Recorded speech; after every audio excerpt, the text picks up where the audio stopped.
Where is the man who once seemed glued to the cameras, always ready with a quote, a speech, a warning to the world? The leader of a nation under fire has, almost overnight, slipped out of sight. His official residence is no longer a safe symbol of power. His offices have been damaged and targeted. His own capital is under constant threat, yet he is nowhere to be seen. Reports and analysts now describe him with a single chilling image, a prime minister who has become a ghost in the sky, living on a plane, almost never touching the ground. According to retired US Colonel Lawrence Wilkerson, a former chief of staff to Secretary of State Colin Powell, Netanyahu is estimated to spend roughly 90% of his time in the air as the war with Iran escalates. Wilkerson says the situation has become so dangerous that Netanyahu is effectively the #1 target in this conflict, and staying airborne is seen as the safest way to keep him alive. Reports and interviews featuring Wilkerson suggest that this isn't just political theater. It's a survival tactic in a war where no bunker feels truly secure, and no city can be considered untouchable. A prime minister in the sky. When a reporter pressed Wilkerson about Netanyahu's conspicuous absence from the public eye during some of the most intense days of the war, his answer was blunt. He said that in the middle of this conflict, Netanyahu is believed to spend about 90% of his time on a plane, constantly moving, avoiding any location that could become a fixed target. In Wilkerson's telling, Netanyahu is essentially ruling the country from the sky, connected to the war room through secure communications, while the land beneath him is turned into a danger zone. This airborne routine is more than just a security detail gone into overdrive. In Wilkerson's view, it reflects how lethal and unpredictable this war has become, especially after Iranian missile and drone salvos started reaching deeper into Israeli territory. He has argued in multiple interviews that Western media have downplayed how badly parts of Israel are being hit, suggesting that the public is not being shown the full scale of the damage. According to him, what is happening on the ground is severe enough that keeping Israel's leader in one place for too long is considered an unacceptable risk. So imagine that for a moment. The person at the center of the crisis isn't behind a polished podium or standing at a war room map. He's strapped into a seat on an aircraft flying above his own country and its neighbors, while encrypted screens and headsets bring him images of the war below. The plane effectively becomes a moving command center, an office, and a bunker all in one. In a world where a single missile can rip through a building in seconds, power now seems to travel not in motorcades on highways, but in circles through the air. But a leader doesn't retreat into the sky for no reason. To understand why staying airborne feels safer than standing on the ground, you have to look at what is happening in Israel's beating heart, Tel Aviv. Tel Aviv, under relentless fire. Wilkerson has described the situation in Israel as far worse than many people realize. In some accounts, when asked how badly parts of Israel, including Tel Aviv, were being hit, his response was that they were being struck very, very badly, with Iran's missile and drone capabilities proving far more effective than many expected. He claims that Israel is facing a level of bombardment that its leadership did not fully anticipate, challenging the long-held belief that its missile defenses could handle almost anything thrown at them. For years, Israel's Iron Dome and related systems were seen as technological marvels, intercepting rockets and missiles with a success rate that impressed even skeptics. But this war is testing those systems in a different way. Rather than trying to fire one perfect shot, Iran appears to be relying on saturation tactics, sending enough missiles and drones into the air at once to strain defensive batteries and force them to make hard choices about what to intercept. Reports and expert commentary suggest that even if most incoming threats are intercepted, a small percentage that gets through can still cause significant damage in densely populated urban areas. There is also a brutal economic logic behind this strategy. Each interceptor missile launched by high-end systems is extremely expensive, often costing hundreds of thousands or even millions of dollars. Many of the offensive projectiles used against them are cheaper by comparison. Analysts say this turns every exchange into a kind of financial war, where the defender burns through high-priced interceptors, while the attacker spends far less to keep the pressure on. Over time, stockpiles of interceptors can be stretched thin, and resupply becomes a constant challenge. So Tel Aviv, usually portrayed as a bustling, modern, coastal city of startups and nightlife, is now also a symbol of vulnerability. Behind the official statements about resilience and strength, there are reports and claims of damaged infrastructure, interrupted daily life, and a population living under near constant alert. That's the environment Netanyahu is accused of avoiding by staying mostly in the air. But the barrage on Israel is only one part of the story. In the opening days of the wider confrontation, Iran didn't just aim at Israeli targets. It reached straight for one of Washington's most prized military assets in the region, and hit it. The day America's eyes went dark. At Muwaffaq Salti Air Base in Jordan, the United States deployed one of the most valuable components of its missile defense network, the radar that supports the THAAD system, known as the AN-TPY-2. This radar, worth hundreds of millions of dollars, is designed to detect and track ballistic missiles from long distances and feed guidance data to interceptors. It is essentially the eyes of a much larger shield meant to protect US forces and allies from high-altitude threats. According to media reports citing US officials and commercial satellite imagery, Iran managed to strike that radar site in the early stages of the conflict.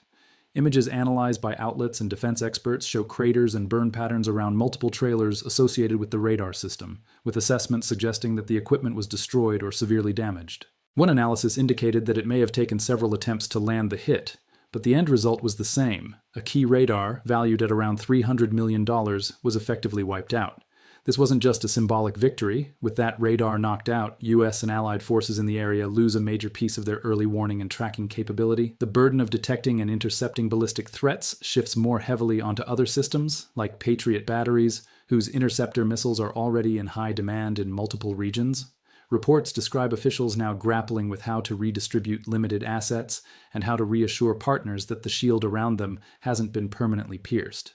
For Iran, this strike was a message. Even the most expensive and sophisticated defenses are not invulnerable. For Washington and its allies, it raised a frightening question. If a radar like that can be targeted and taken out in Jordan, how safe are other major bases, command centers, and logistical hubs scattered across the region?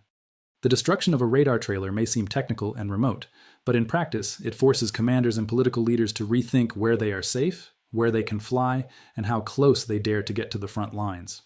So now you have a picture forming. Israel's prime minister is believed to be living in the air to avoid becoming a stationary target. US missile defense infrastructure has already taken a serious hit. Israeli cities are under sustained pressure. And while the missiles and drones dominate the headlines, there is another front where this war may be even more devastating: the global economy. When the war hits the gas pump. The conflict with Iran has not stayed on the battlefield. It has shot straight into global energy markets. Analysts and institutions monitoring the crisis warn that the war and the disruption tied to the Strait of Hormuz have triggered one of the most significant energy shocks in recent history. Some describe it as the largest supply disruption the oil market has seen, with consequences that ripple into almost every major economy. The Strait of Hormuz is a narrow waterway, but it carries enormous weight. Roughly 1/5 of the world's oil and a large share of liquefied natural gas normally flow through this choke point. When hostilities escalated and Iran moved to close or heavily restrict transit through the strait, tankers were delayed, rerouted, or stranded. According to reports, the shutdown and attacks on shipping led to a sharp spike in benchmark prices.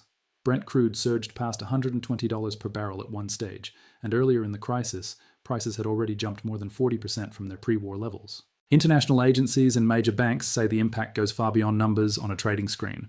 Rising energy prices feed into higher transportation costs, more expensive imports, and broader inflation. Interest rate cuts that some central banks were planning are now being reconsidered, and in some cases, there is talk of tightening again to fight new waves of price increases. The situation has drawn comparisons to the energy crises of the 1970s, with warnings about stagflation, slow growth combined with stubbornly high inflation.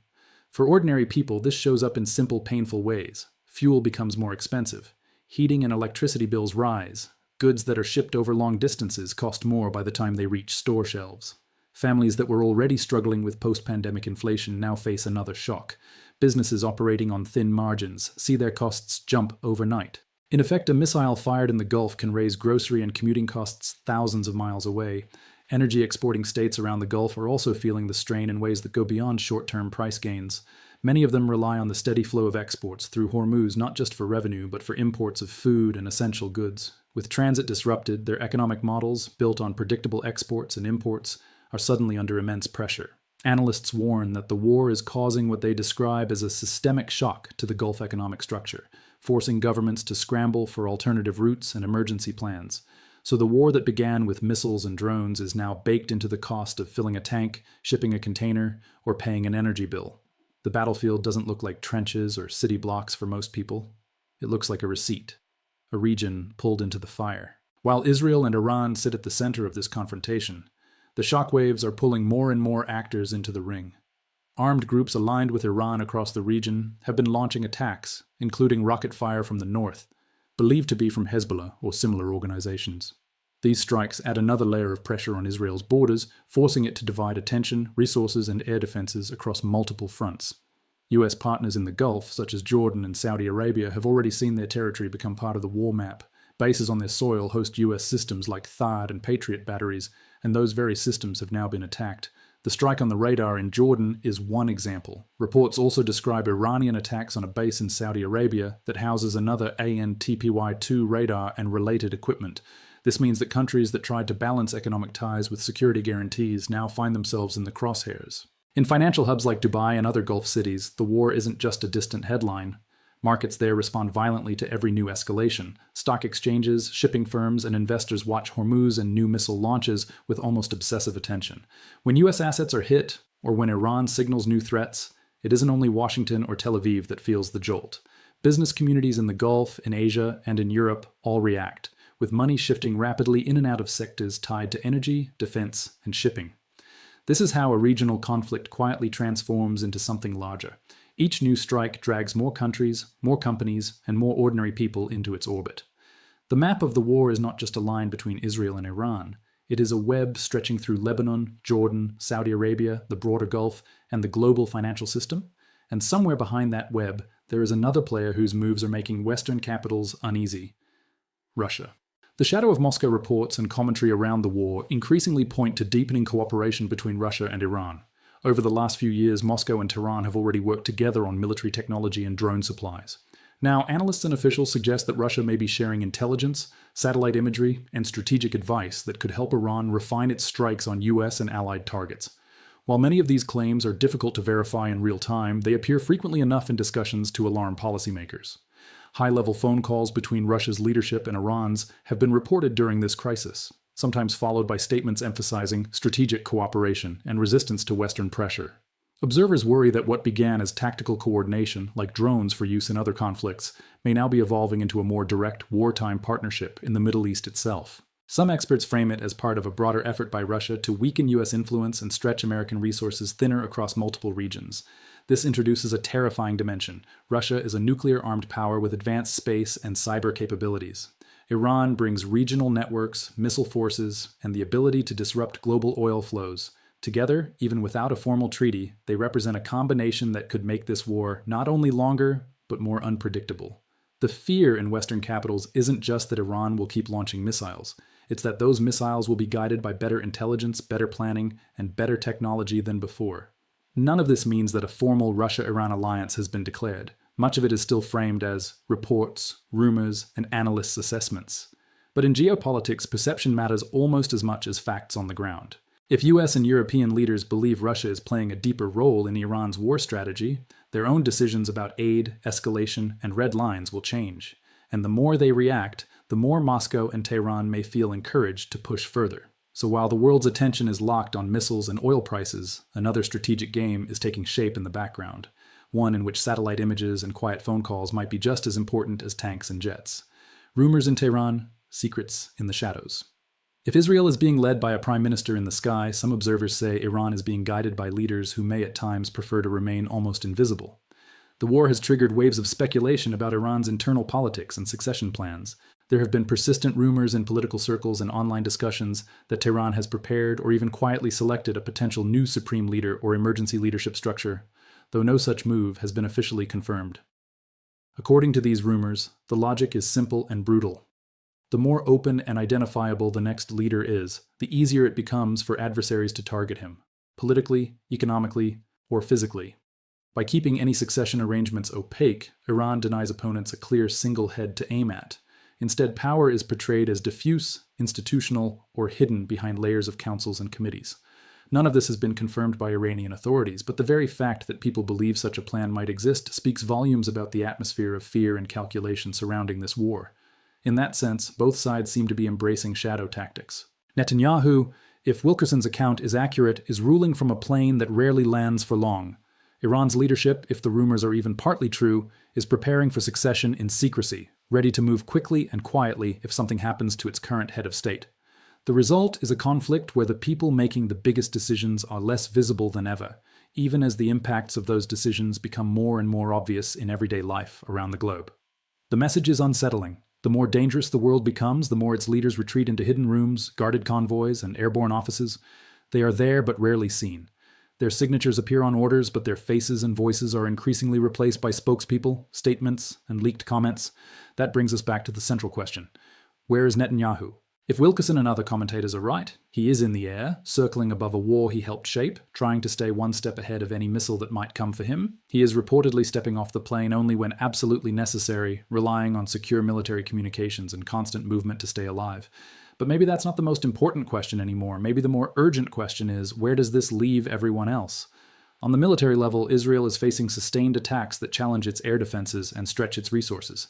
The United States has seen one of its most expensive radar assets in the region destroyed, forcing it to rethink deployments and reliance on systems like THAAD and Patriot.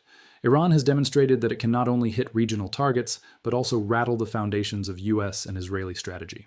On the economic level, the closure and disruption of the Strait of Hormuz have contributed to what some experts call the greatest energy security challenge in history. Oil prices have spiked, LNG flows have been heavily affected, and inflation fears are once again dominating economic forecasts. Families from Europe to Asia to the Americas are feeling the impact in the form of higher costs and growing uncertainty. Governments are being forced to choose between fighting inflation and supporting growth, just as they were beginning to recover from previous crises. On the geopolitical level, the possibility of deeper Russia-Iran cooperation looms over every decision Washington makes in this war. Western leaders must now weigh not just the risk of escalation with Iran, but also the potential reaction from Moscow.